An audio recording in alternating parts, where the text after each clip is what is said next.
Justamente o PT. É justamente o PT, deputada Érica, é justamente o PT de Vossa Excelência que defende o Lula. O Lula, o maior ladrão que já ocupou a presidência da República. Ladrão, ladrão, ladrão, ladrão, ladrão, sargento Faur. O tanto que esse homem roubou, até pedalinho pro neto tinha no sítio. O cara não tem limite. Enquanto o Brasil enfrenta crise, o governo silencia diante de denúncias e escândalos. Nesse vídeo de hoje, você verá um confronto direto entre parlamentares que escancaram a hipocrisia do discurso petista. E a oposição acusa também de proteger corruptos enquanto persegue manifestantes. Você acha que há 2 pesos e 2 medidas na justiça brasileira? Comente aqui embaixo. Você concorda com o perdão aos manifestantes de 8 de janeiro? Ou acredita que o foco deveria estar em investigar os verdadeiros corruptos? Curta, comenta, compartilha, envie esse vídeo para todos que ainda acreditam na narrativa oficial. A sua opinião pode abrir os olhos de muita gente. Presidente, nós estamos falando aqui do livro branco, mas não só. Nós estamos falando aqui da Política Nacional de Defesa, da Estratégia Nacional de Defesa. O livro branco, ele só existe em países democráticos. Portanto, não me surpreende aqueles que estão defendendo impunidade para quem tentou golpear a democracia, não quererem votar o livro branco. Só existe em países democráticos. Lembrar que quem defende a impunidade é justamente o PT. É justamente o PT, deputada Érica, é justamente o PT de Vossa Excelência que defende o Lula. O Lula, o maior ladrão que já ocupou a presidência da República. Ladrão, ladrão, ladrão, ladrão. Ladrão, sargento Faur. O tanto que esse homem roubou, até pedalinho pro neto tinha no sítio. O cara não tem limite. E voltou para a presidência para quê? Para roubar de novo. E agora dos aposentados, Érica Cocai. Érica Cocai, dos aposentados, dos deficientes físicos. Vossa Excelência aqui de Brasília, o seu eleitorado, aquelas pessoas idosas, deficientes físicas, roubadas sob as barbas do Lula. Ladrão ele, ladrão no seu governo, roubaram. Impunidade é o que o PT defende, obstrução. Acham que o tom histriônico pode provocar feridas ou açoites à verdade. Mas a verdade, ela corresponde aos próprios fatos. Esses fatos que estão sendo negados, porque a política foi capturada por alguns que aqui estão, pelo ódio e pela própria mentira. Nós temos um ex-presidente da República que está respondendo, inclusive, porque roubou joias, o inelegível, réu, e seguramente preso se houver justiça nesse país. Tanta impunidade nesse país, senhor presidente, há tanta impunidade e descondenação que 3 minutos são absolutamente insuficientes. Na verdade, precisaria passar o dia todo aqui para falar do número de políticos e de empresários corruptos que foram condenados, foram pegos com dinheiro nas cuecas, em apartamentos, deputada Érica Cocai, fotos que passaram por tudo e que hoje não apenas foram descondenados, como também tiveram, em muitos casos, os recursos que foram roubados do povo, devolvidos aos ladrões. Deputada Érica Cocai, a senhora acha bonita aquela foto das malas de dinheiro num apartamento? Deputada Érica Cocai, a senhora acha bonita aquela situação de um assessor pego com dinheiro, dólar na cueca? A senhora acha que merece realmente a impunidade, esse tipo de crime? A senhora realmente está defendendo essa impunidade? É isso que a senhora diz? A impunidade do Lula, com os pedalinhos do neto, com o triplex, com tudo que foi comprovado, a liderança de uma quadrilha organizada. A senhora pode ter críticas ao processo judicial, a senhora pode ter críticas à condução, todas são legítimas. Agora, a senhora dizer que agora não se pode ter impunidade, porque aqueles que lá atrás Roubaram do povo, porque foi isso que fizeram, estão de volta ao poder e estão fazendo o bem para o Brasil. Isso é um absurdo, isso é debochar absolutamente do povo brasileiro e do seu eleitorado brasiliense aqui do Distrito Federal.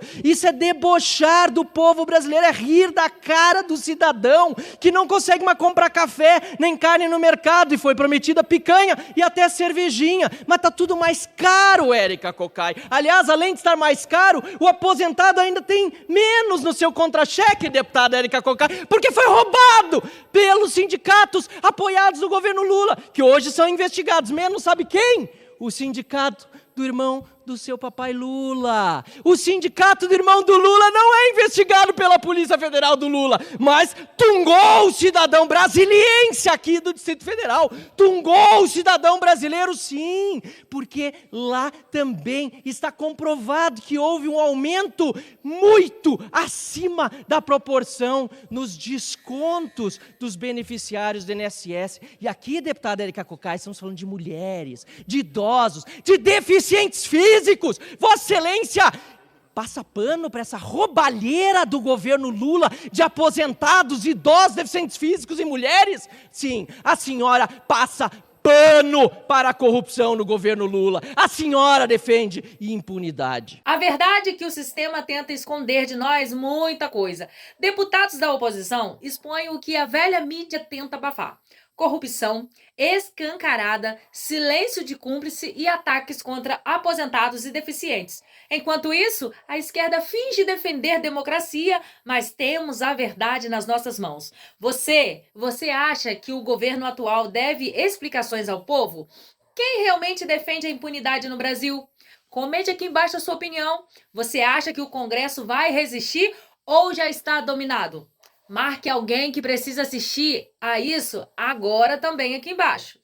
É inacreditável que saia uma nota, uma ordem diretamente para as polícias dos estados, do Ministério do Desenvolvimento Agrário e Agricultura Familiar, determinando que as polícias não se envolvam no caso de invasão de terra e o ministro da Justiça do país não saiba que ordens de segurança pública estão sendo emanadas de outro órgão. Senhor ministro, estamos falando de segurança pública. E a pergunta que o Brasil quer o esclarecimento. Foi dito recentemente por vários órgãos de imprensa que uma autoridade negociou com o Comando Vermelho para haver uma trégua no Rio de Janeiro por 7 dias. Essa autoridade tem que ser presa. Eu gostaria que Vossa Excelência esclarecesse se é uma autoridade estadual, municipal ou federal.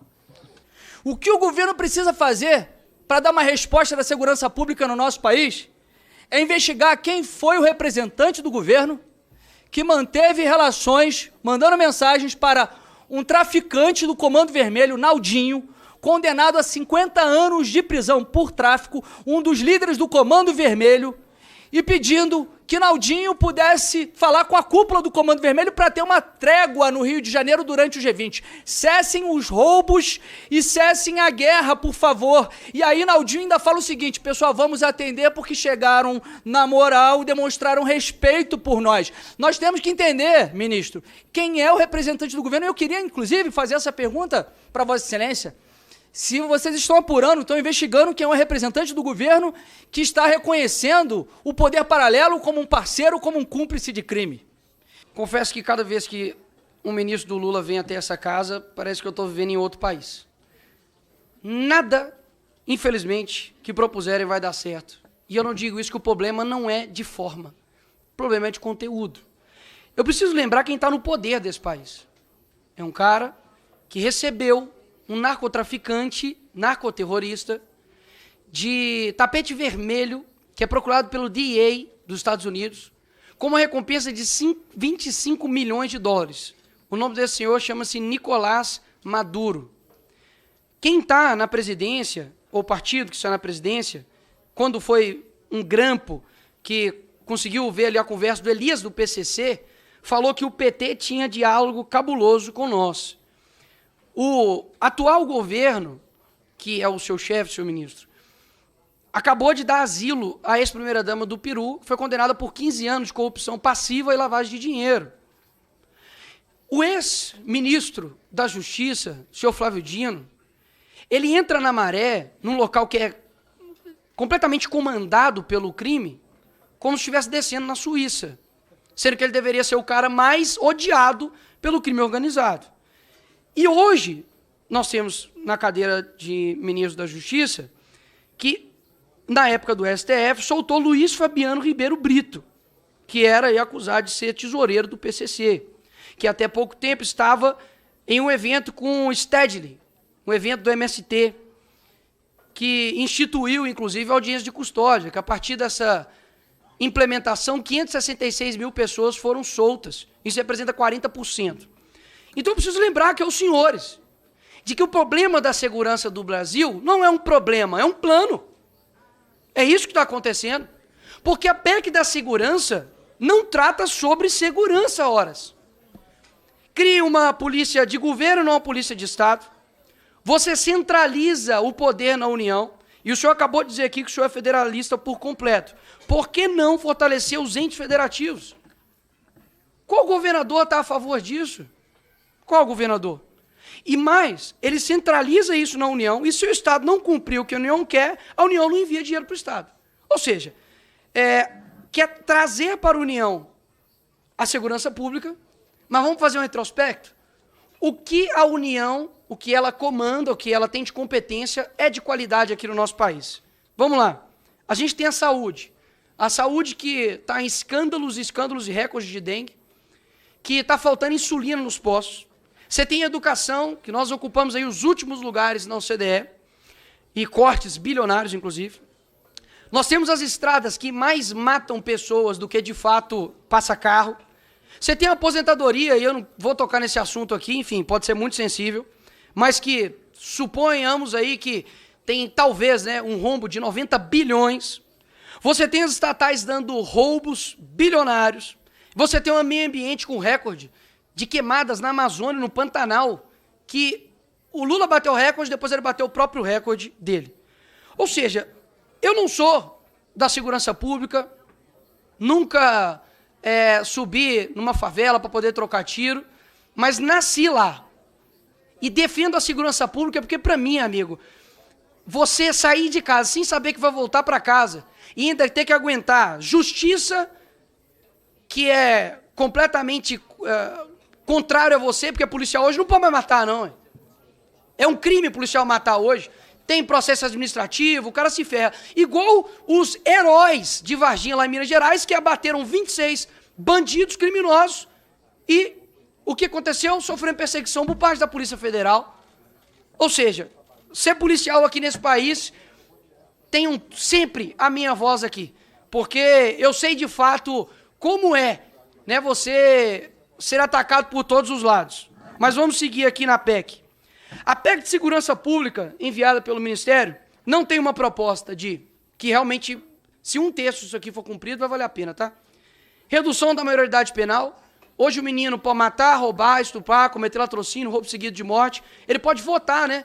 Decidir o futuro do país, mas não pode ser responsável pelos seus atos.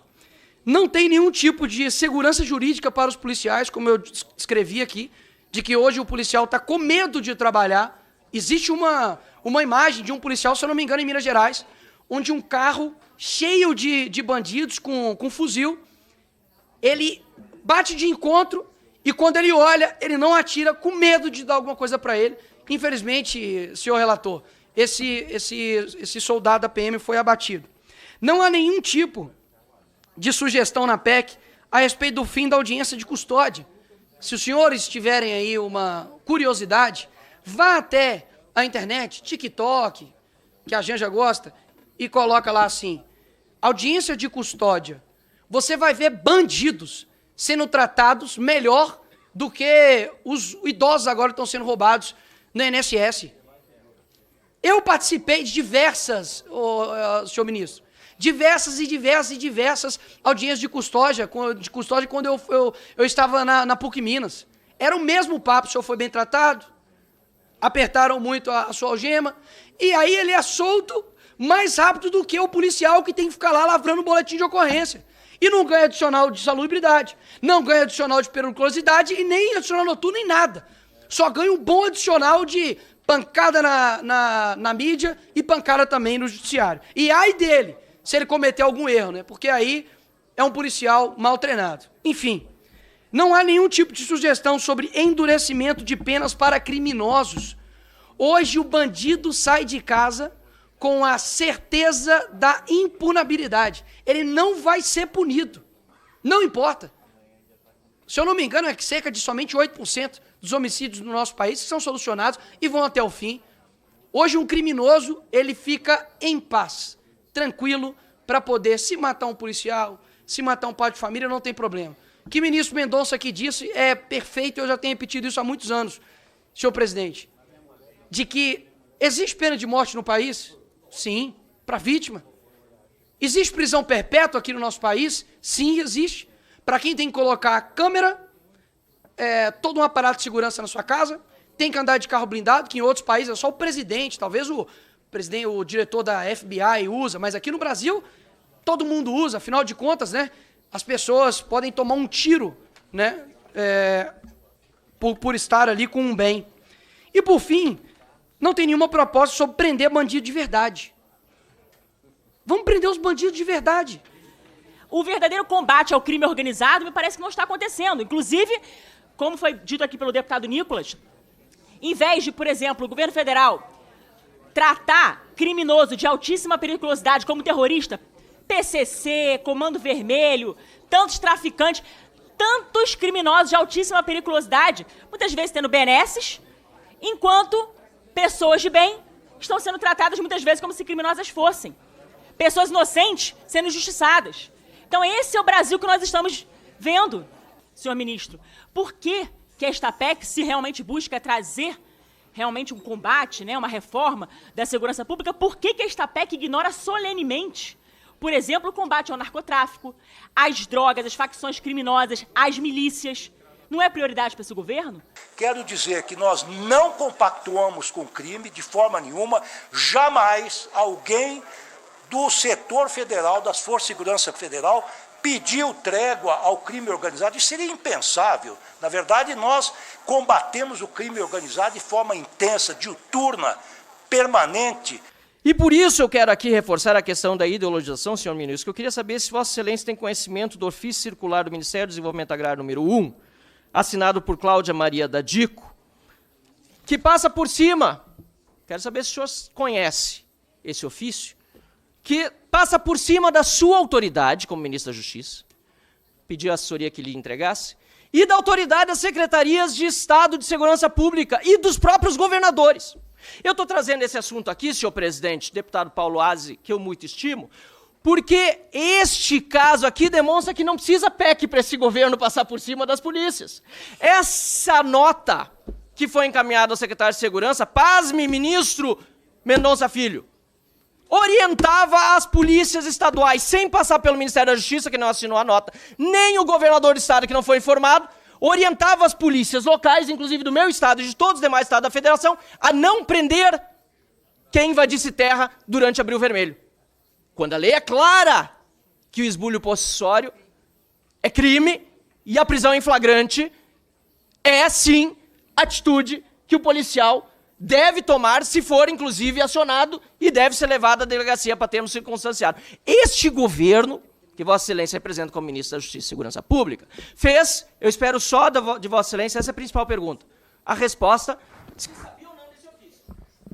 Desculpa, me acender aqui. Para concluir. Se sabia ou não desse ofício. Porque ainda é mais grave se eu não soubesse. Se souber, já é grave.